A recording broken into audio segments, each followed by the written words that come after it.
এমন একটি দেশ যেখানে সাপ নেই, প্রায় কোনো বিপজ্জনক প্রাণীও নেই, আর মানুষের চেয়ে ভেড়ার সংখ্যা কয়েক গুণ বেশি।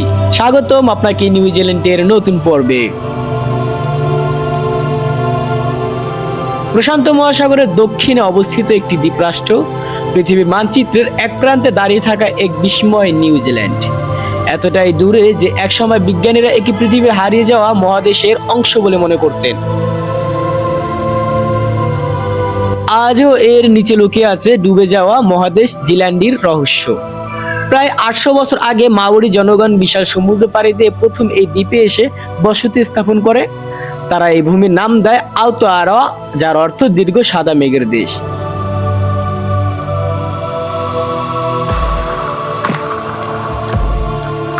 শতাব্দীর পর শতাব্দী ধরে মাওরিরা এখানে তাদের নিজস্ব সংস্কৃতি, ভাষা এবং ঐতিহ্য গড়ে তোলে। তারপর 1642 সালে ইউরোপীয় অভিযাত্রীদের চোখে পড়ে এই দ্বীপ, কিন্তু প্রথম সাক্ষাৎ ছিল রক্তক্ষয়ী। ভুল বোঝাবুঝির কারণে সংঘর্ষে কয়েকজন নাবিক নিহত হয়।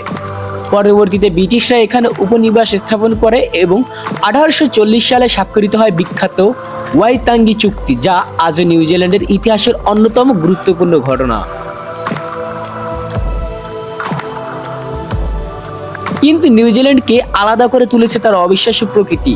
এখানে রয়েছে বরফ ঢাকা পাহাড়, আগ্নেয়গিরি, বিশাল হ্রদ, ঘন বন এবং পৃথিবীর অন্যতম সুন্দর ফিওর্ড। অনেকেই জানেন না, জনপ্রিয় লর্ড অফ রিংস চলচ্চিত্রের বেশিরভাগ দৃশ্য ধারণ করা হয়েছিল নিউজিল্যান্ডের মনোমুগ্ধকর প্রকৃতির পরিবেশে। আরেকটি অবাক করা তথ্য হলো, এই দেশে মানুষের তুলনায় ভেড়ার সংখ্যা কয়েক গুণ বেশি।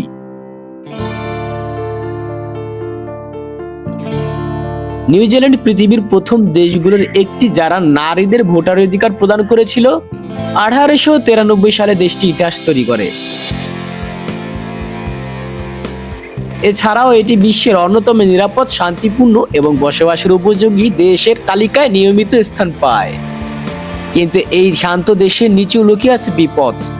নিউজিল্যান্ড অবস্থিত প্রশান্ত মহাসাগরের রিং অফ ফায়ারের উপর, ফলে এখানে প্রায় ভূমিকম্প এবং আগ্নেয়গিরির কার্যকলাপ দেখা যায়।